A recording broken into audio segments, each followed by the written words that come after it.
Dairying का jacket चढ़ा के,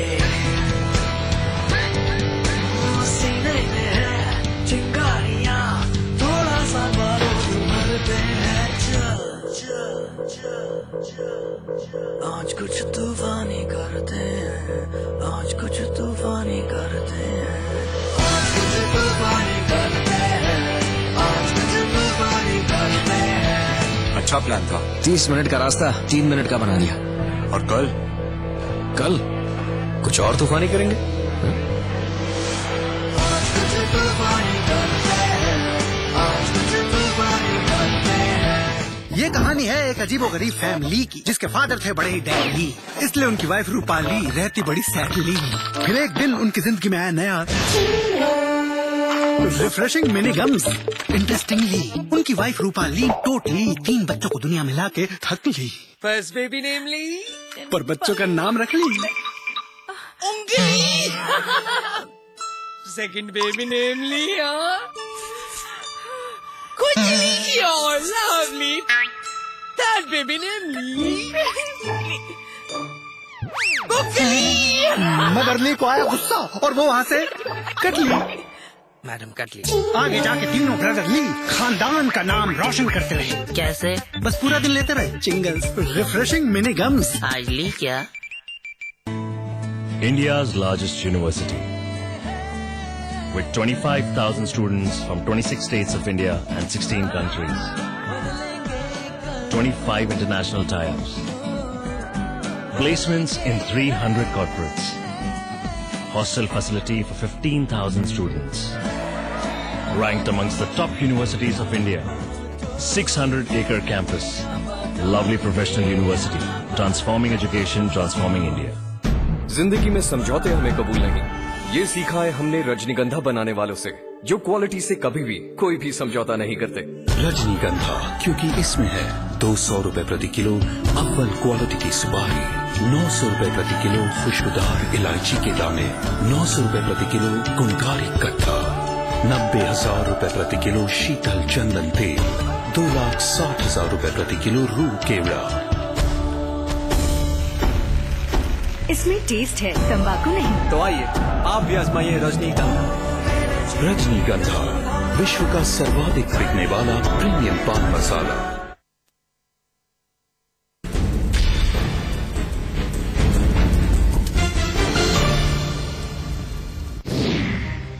वो हैं राजनीति के धुरंधर, विपक्षी भी जिनके सामने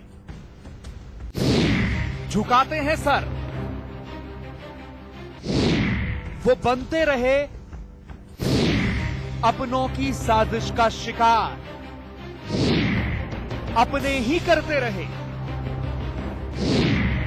हस्ती मिटाने की साजिश। किसने रची साजिश? किसको है तिवारी से बैर? आज होगा राजफाश। आप देख रहे हैं हमारी बहुत ही खास पेशकश जहर। हम आपको ये समझाने की, ये बताने की कोशिश कर रहे हैं कि पंडित नारायण दत्त तिवारी जी के जो मौजूदा ओएसडी हैं भवानी भट्ट साहब, उन्होंने समाचार प्लस को एक्सक्लूसिव इंटरव्यू दिया है।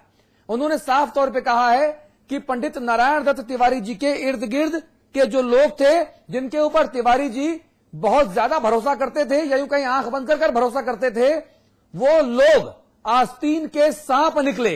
उन्होंने पंडित नारायण दत्त तिवारी जी को तरह तरह से नुकसान पहुंचाया, उनकी सेहत को नुकसान पहुंचाया, उनके सामाजिक ताने बाने को नुकसान पहुंचाया, उनके इकबाल को नुकसान पहुंचाया, उनकी राजनीतिक हैसियत को डेंट पहुंचाई। और उन लोगों के नामों का खुलासा करने की एक कामयाब कोशिश, एक सकारात्मक पहल हम समाचार प्लस के इस जिम्मेदार मंच से कर रहे हैं। वो इसलिए कि पंडित नारायण दत्त तिवारी जी एक बहुत बड़ी शख्सियत हैं। उत्तर प्रदेश हो, उत्तराखंड हो या देश हो, राजनीति के अगर हम अभी से देश के बनने से लेकर अब तक अगर हम राजनीति के 10 धुरंधरों की बात करें तो आदरणीय तिवारी जी का नाम भी उसमें शामिल जरूर होगा। बहुत बड़ी हस्ती। और आखिरकार वो कौन था जो तिवारी जी जैसे इतने बड़े शख्स के बाजू में खड़ा होकर उनको नुकसान पहुंचा रहा था। हम जनता जनार्दन से अपील कर रहे हैं कि आप भी हमें फोन कीजिए, हमारे साथ अमिताभ अग्निहोत्री जी बने हुए हैं, रशीद मसूद साहब थे लेकिन अब नहीं है, भवानी भट्ट साहब आप एनडी तिवारी जी के ओएसडी हमारे साथ हैं, विश्वास जावर साहब हैं, आप बीजेपी नेता हैं। आप सभी से मिलकर करके बात कर रहे हैं। अविकल थपलियाल साहब भी हमारे साथ मौजूद हैं, हम आपसे ही बात कर रहे हैं। जो फोन हमारे पास आ रहे हैं, विनोद और आशीष, ये दो लोग अभी हमारे साथ लाइन पे हैं। विनोद जी अपनी बात कहिए। अपनी बात कहिए विनोद जी, टीवी की आवाज में सुनिए प्लीज, सीधे हमसे बात कीजिए।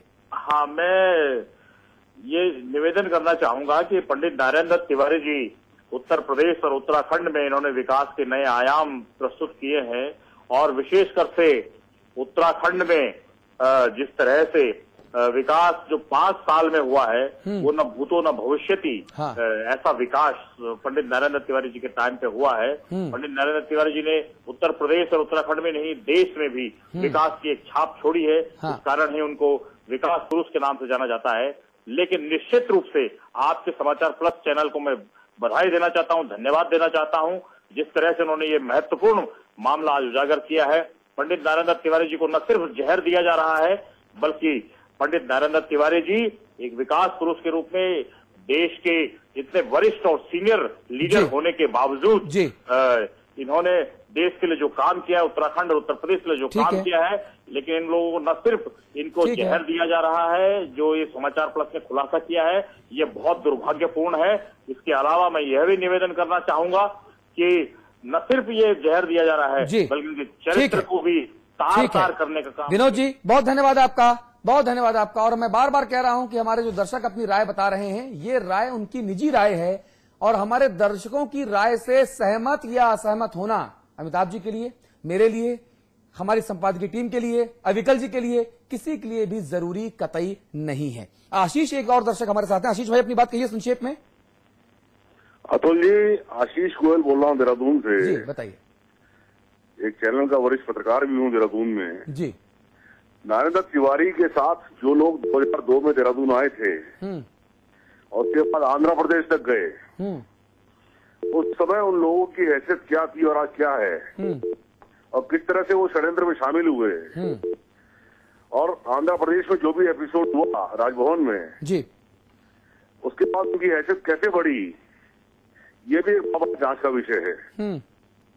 आखिर किस एवज में उनकी, मतलब किस एवज में उनको आंध्र प्रदेश में खदानें दी गई, या किस एवज में उन्होंने बेंगलोर में इन्वेस्टमेंट किए बड़े बड़े, ये बहुत बड़ा जांच का विषय है कि जो 2002 में व्यक्ति देहरादून आया था नारायण दत्त तिवारी के साथ, आज अचानक करोड़ों रुपए का मालिक कैसे बन बैठा। आशीष जी आपको क्या लगता है किस एवज में दी गई होंगी खाने?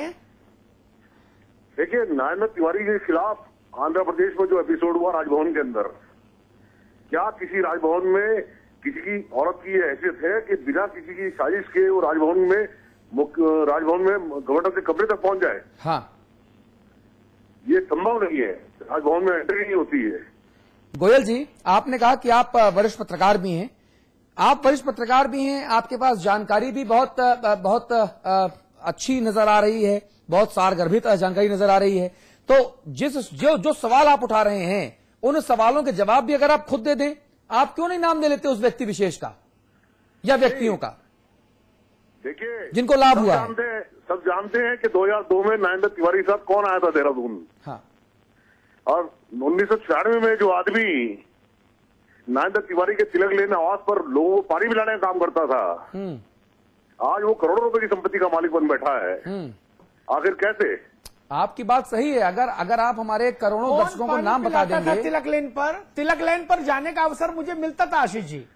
जी, दिल्ली में तिलक लेन पर तिवारी जी क्या मैं जाता आता था। कौन पानी पिलाता था वहाँ उस वक्त? जी, उस वक्त वहाँ कौन पानी पिलाता था? आप कुछ बताएं तो मैं शायद स्मरण करने की कोशिश करूँ। अमिताभ जी, आप अग्रज हैं मेरे, आप स्वयं जानते होंगे नारायण दत्त तिवारी के 1996 में उसके आवास पर कौन आया था और किसकी सिफारिश से आया था, है ना? मैं तो दो लोगों को जानता था आशीष गोयल वहां, एक कैलाश पंत को और दूसरे रहमान भाई को। बाकी पानी चाय पिलाने वालों से कभी परिचय का अवसर मिला नहीं। जी। उस समय उनकी हैसियत हो रही थी वहां पर। आपने सही नाम लिया कैलाश पंत जी का।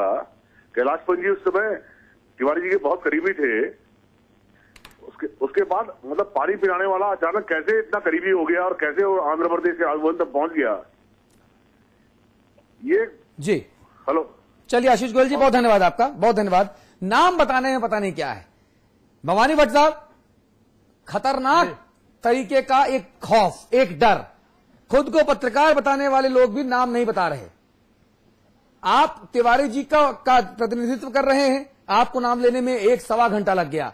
धन्यवाद अविकल साहब का कि उन्होंने नाम का खुलासा किया, और आज हम लोग समाचार प्लस के इस मंच पर उन नामों को जीरो इन करने की एक सामाजिक कोशिश कर रहे हैं। कानूनी कोशिश करने का अधिकार मेरे पास नहीं, चूंकि वकील मैं हूं, लेकिन ये मंच दूसरा है।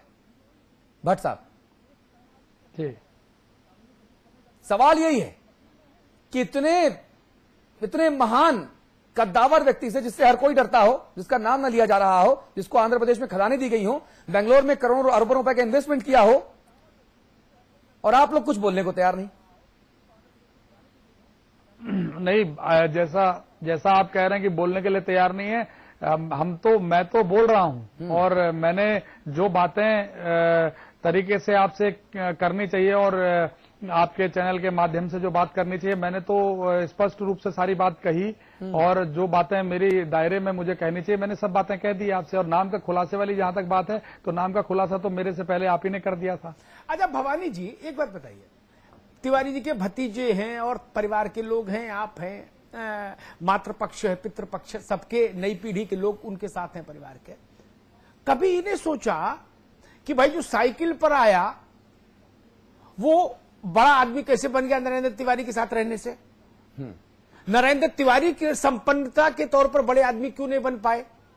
तिवारी जी ना मॉल बनवा पाए, न सिनेमा हॉल बनवा पाए, न कि होटल में इन्वेस्टमेंट कर पाए, न फार्म हाउस बना पाए। बरसों बरस मुख्यमंत्री रहे, बरसों बरस केंद्र में मंत्री रहे, नहीं बना पाए। तो उनके साथ जो चाय पानी की व्यवस्था देख रहे थे, वो करोड़पति कैसे हो गए? इस पर निगाह नहीं गई कभी किसी की?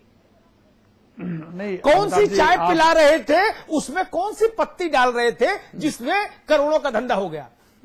तिवारी जी वो चाय पी के भी बड़े आदमी नहीं हो पाए, ये रहस्य नहीं सोचा। नहीं, बिल्कुल ये चीज आपने कही। मैं सबसे बड़ी बात तो यहाँ पर यह है कि जो चाय पिलाने वाली बात आप कह रहे हैं, तो इस बारे में हम तो अब यहाँ अभी देख रहे हैं सारी व्यवस्था, लेकिन जो पहले जो घटनाक्रम हुआ है, जैसे कि इससे पहले देहरादून से एक पत्रकार बंधु कह रहे थे कि 95 से, उन्होंने 95 से कहा, 95 से लेकर अब तक का उन्होंने पूरा जो जानकारी उपलब्ध कराई। तो ये कौन व्यक्ति चाय पानी पिला रहा था, कौन वो करोड़ों रुपए की खदान है, परिवार को इस संबंध में कोई जानकारी नहीं है। आप अगर इतने करीब से परिवार को जान रहे हैं अमिताभ जी, तो तिवारी जी के छोटे भाई वो काशी विश्वविद्यालय में प्रोफेसर थे, रिटायर हुए और साधारण जिंदगी जी रहे हैं। अगर आप उनसे मिलेंगे तो आपको ये भी नहीं लगेगा कि वो तिवारी जी के भाई हैं। बहुत सादगी भरा जीवन उनका है और सरलता से एक सीधे साधे जीवन यापन कर रहे हैं। परिवार अपनी जगह अपना काम कर रहा है, लेकिन ये विश्वास पर कि तिवारी जी को देखने वाले लोग तिवारी जी की सही तरीके से देखभाल कर रहे हैं और उनका जो भी पॉलिटिकल कद है उस हिसाब से उनको रखा जा रहा है और उनकी बातों को समझा जा रहा है और वो जो कह रहे हैं उसको फॉलो किया जा रहा है। ये मानकर कभी भी परिवार को, जैसा उन्होंने कहा कि सब ठीक चल रहा है, तो ये माना गया सब ठीक चल रहा है। लेकिन जहां दिक्कतें अब यहां आई हैं सामने और वो सब बातें देखी गई कि हाँ भाई कहीं न कहीं दिक्कतें हो गई तिवारी जी के साथ में, तो अब सीरियसली उस चीज को देख रहे हैं तो समझ में आ रहा है कि बहुत बड़ी त्रुटि, कहीं चूक हो गई पीछे और लोगों पर आवश्यकता से ज्यादा विश्वास करना भी घातक हो गया। तिवारी जी बड़े बड़े पदों पर रहे और उनके साथ लोग भी हमेशा रहे स्टाफ में। कैलाश पंत तो लंबे समय रहे और भी तमाम लोग रहे। कभी ये इंप्रेशन इस देश में नहीं गया कि फला आदमी तिवारी जी का राजपाट चला रहा है। ये इंप्रेशन एक ही बार क्यों गया उनके पूरे 40-50 साल के करियर में, जब वो पदों पर रहे?